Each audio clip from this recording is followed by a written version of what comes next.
വീടിൻ്റെ ഉള്ളിൽ വളർത്താൻ പറ്റുന്ന വളരെ ക്യൂട്ടായിട്ടുള്ള ഭംഗിയുള്ള ബ്രീഡുകളെ ചോദിച്ചിട്ട് മെസ്സേജ് അയക്കുന്ന സമയത്ത് പൊതുവേ നമ്മൾ സജഷൻ കൊടുക്കും. ഒന്നുകിൽ പൂഡിൽ, അതല്ലെങ്കിൽ ഷിസു, അല്ലെങ്കിൽ എന്താ പറയുക ഷ്നൗസർ, അതല്ലെങ്കിൽ ബിഷോൺ ഫ്രീസ്, അങ്ങനെയുള്ള ഒരുപാട് ബ്രീഡുകൾ നമ്മൾ പറഞ്ഞു കൊടുത്താലും ചില ആളുകൾക്കുള്ള കൺസേൺ എന്ന് വെച്ചാൽ ഹെയർ മെയിൻ്റനൻസ് തീരെ പറ്റില്ല. അവർക്ക് ഡെയിലി രാവിലെ 1 മണിക്കൂർ, വൈകുന്നേരം 1 മണിക്കൂറും ഡോഗിൻ്റെ ഹെയർ കോമ്പിംഗ് എന്ന് പറയുന്ന ഒരു പ്രൊസീജിയറിലേക്ക് നിൽക്കാനായിട്ട് പല ആളുകൾക്കും സാധിക്കാറില്ല. ഹെയർ മെയിൻ്റനൻസ് ഒരു ബുദ്ധിമുട്ടായിട്ടുള്ള ഒരാളാണ് നിങ്ങളെങ്കിൽ നിങ്ങൾക്ക് പറ്റുന്ന ഒരു ക്യൂട്ടായിട്ടുള്ള ബ്രീഡാണ് ബീഗിൾ. ഓക്കെ, കാണാനൊരു ഗുണ്ടപ്പനാണ്, കാണാൻ ഭയങ്കര ക്യൂട്ടാണ്, നല്ല ആറ്റിറ്റ്യൂഡുള്ള ബ്രീഡാണ്. പൊതുവെ പുറത്തുനിന്ന് ആൾക്കാരൊക്കെ സ്ട്രേഞ്ചേഴ്സ് ഒക്കെ വന്നു കഴിഞ്ഞാൽ ആദ്യം ഒന്ന് കുറച്ച് പേടിപ്പിക്കാനൊക്കെ നോക്കും. കടിക്കത്തൊന്നുമില്ല, ചുമ്മാ ഒന്ന് പേടിപ്പിക്കും, അത്രേ ഉള്ളൂ. അപ്പോൾ നമ്മളെ വീട്ടുകാരൊക്കെ എടാ ഒന്ന് മാറിക്കടാന്നൊക്കെ പറഞ്ഞാൽ അവൻ മാറിന്നോളും. പിന്നെ വേറൊരു കാര്യം എന്താ വെച്ച് കഴിഞ്ഞാൽ നമ്മൾ വീട്ടിൽ നിന്ന് ജോലിക്കൊക്കെ പോകുന്ന ആൾക്കാരാണെന്നുണ്ടെങ്കിൽ, ഒരു 9 to 5 ജോബിനൊക്കെ പോകുന്ന ആൾക്കാരാണെന്നുണ്ടെങ്കിൽ കുറച്ച് ഇൻഡിപെൻഡൻറ്റ് ക്യാരക്ടറുള്ള ബ്രീഡുകൾ സെലക്ട് ചെയ്യുന്നത് നല്ലൊരു കാര്യമാണ്. ബീഗിൾ അത്തരത്തിലുള്ളൊരു ബ്രീഡാണ്. ഫുൾ ടൈം നിങ്ങൾ കൂടെ വേണമെന്നില്ല, അവന് സ്വന്തമായിട്ട് കുറച്ച് പേഴ്സണൽ ടൈമും കൂടി ആവശ്യമുള്ള ഒരു ബ്രീഡാണ്. ഭയങ്കരമായിട്ട് ഓണേഴ്സുമായിട്ട് മറ്റുള്ള ബ്രീഡുകളെ പോലെ ഫുൾ ടൈം ഓണറുടെ പ്രസൻസ് ഡിമാൻഡ് ചെയ്യുന്ന ഒരു ബ്രീഡല്ല.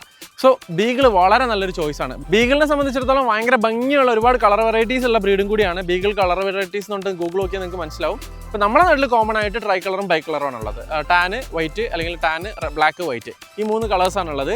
അപ്പോൾ ബീഗിൾ നല്ലൊരു ഓപ്ഷനാണ്. ഷോർട്ട് കോട്ടാണ്, അതുകൊണ്ട് തന്നെ ഹെയർ മെയിൻ്റനൻസ് നിങ്ങൾക്ക് തീരെ ഉണ്ടാവില്ല. നേരത്തെ പറഞ്ഞ പോലെ തന്നെ ആറ്റിറ്റ്യൂഡും കാര്യങ്ങളൊക്കെയാണ്. ഇനി നല്ല ക്വാളിറ്റി ബീഗിൾ പപ്പീസ് നിങ്ങൾ അന്വേഷിക്കുന്നുണ്ടെങ്കിൽ ഒരു 5 പപ്പീസ് ഉണ്ട്. 3 മെയിൽ പപ്പീസും 2 ഫീമെയിൽ പപ്പീസും. നല്ല ക്വാളിറ്റിയുള്ള പപ്പീസാണ്. ഫാദർ ഇന്ത്യൻ ചാമ്പ്യൻ ആണ്, അതുപോലെ തന്നെ മദർ ഇമ്പോർട്ടിൻ്റെ ഡോട്ടറാണ്. അപ്പോൾ നല്ലൊരു കോമ്പിനേഷനാണ്. അത്യാവശ്യം നല്ല ക്വാളിറ്റി ഉള്ള ഒരു മദർ, ക്വാളിറ്റി ഉള്ള ഒരു മെയിൽ, ആ ഒരു കോമ്പിനേഷനിൽ വന്നേക്കുന്ന ഒരു പപ്പീസാണ്. അപ്പം മെയിൽ പപ്പീസും ഉണ്ട്, ഫീമെയിൽ പപ്പീസും ഉണ്ട്. നിങ്ങൾ വീട്ടിലേക്ക് പെറ്റായിട്ടും കമ്പാനിയനായിട്ടും ബീഗിൾ പപ്പീസ് അന്വേഷിക്കുന്നുണ്ടെങ്കിൽ അവരുടെ കോൺടാക്ട് നമ്പർ മേലെ കൊടുത്തിട്ടുണ്ട്. ഡയറക്റ്റ് ഒന്ന് കോൺടാക്ട് ചെയ്ത് നോക്കുക. നല്ല ക്വാളിറ്റി, നല്ല ഹെൽത്തി ആയിട്ടുള്ള ആക്റ്റീവ് ആയിട്ടുള്ള പപ്പീസാണ്.